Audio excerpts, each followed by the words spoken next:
Welcome everybody to Season 3, Episode 2 of Nomad the World is My Beat.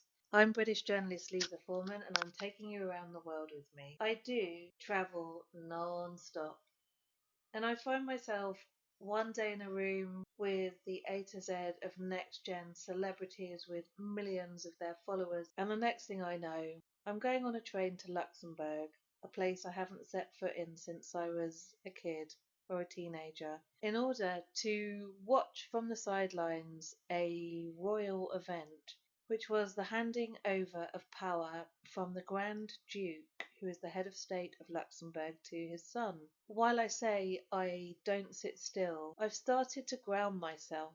And in fact, after the summer holidays this year, I didn't leave Paris for 6 weeks. And the first place I went was to Luxembourg, which is a very short train ride away. It's 2 hours away. We were staying at the Sofitel Grand Ducal for a couple of nights, and I'd been lucky enough to stay in Kirchberg, a different district, the night before at the Mama Shelter, which was a hipster hotel with a big breakfast brunch. But suddenly I was with another few journalists that came into town for this special moment in time, which we witnessed partly from the amazing rooftop restaurant at the Sofitel, where we could see a drone show which resembled a crown. And at breakfast every morning there would be this royal family sitting and chatting about their lives. Not the Duke, but all of his extended family who'd come into town.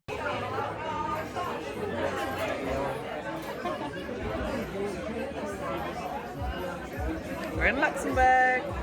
There's a royal handover going on. We're on top of the Sofitel, enjoying cocktails. So that's one of the amusing things about my life as a reporter. I'm really just kind of thrown in the deep end, you could say, with people in the limelight that I really don't know and I don't study up on.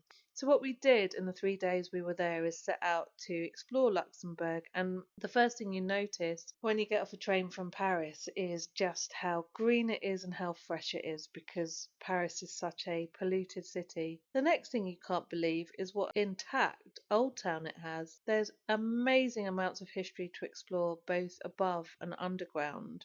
And they've repurposed all sorts of interesting buildings to turn them into museums and so on and so forth. There's a newer part of town called Kirchberg, which I'm told was actually farmland until about 20 years ago. And up there you've got a state-of-the-art Philharmonic, you've got an incredible modern art gallery, you've got some history which is interwoven into that MUDAM modern art gallery building.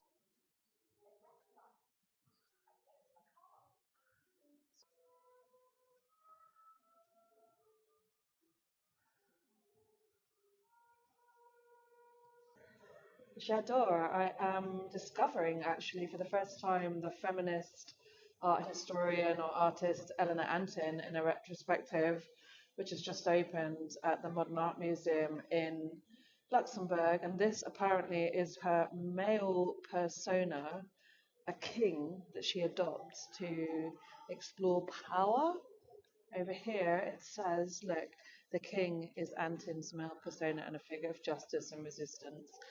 Downstairs, we've had her impersonating or her ideas embodied in the form of a ballerina or various ballerinas on display in both installation art and photography, exploring the idea of ballet as the ultimate, or one of the ways in which we females, women, have been disempowered and subjugated and subjected to concepts of the feminine in history.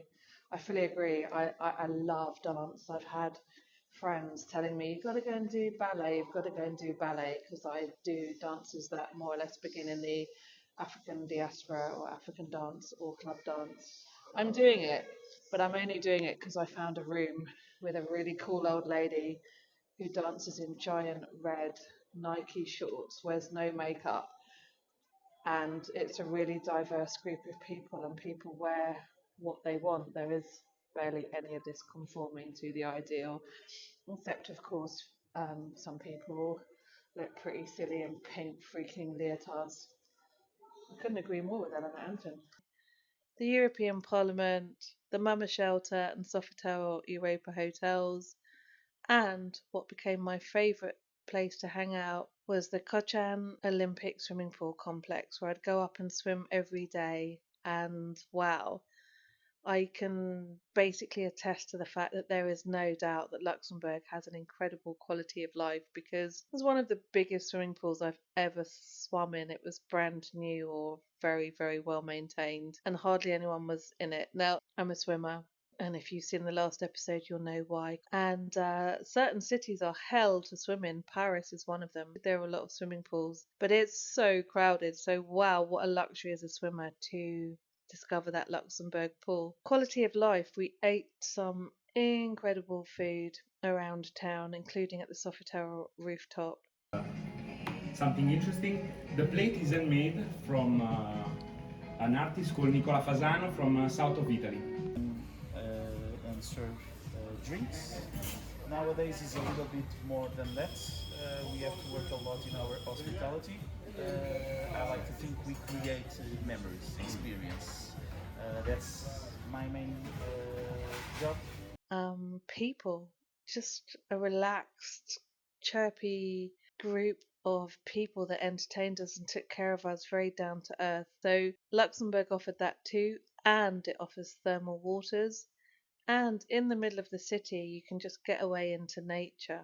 So it got me thinking about why we choose, if we do, to live in such polluted, overcrowded cities as Paris, like LA, Berlin slightly better where I lived before, but really Luxembourg, I have to say, for a city or a country in the middle of Europe, is hard to beat.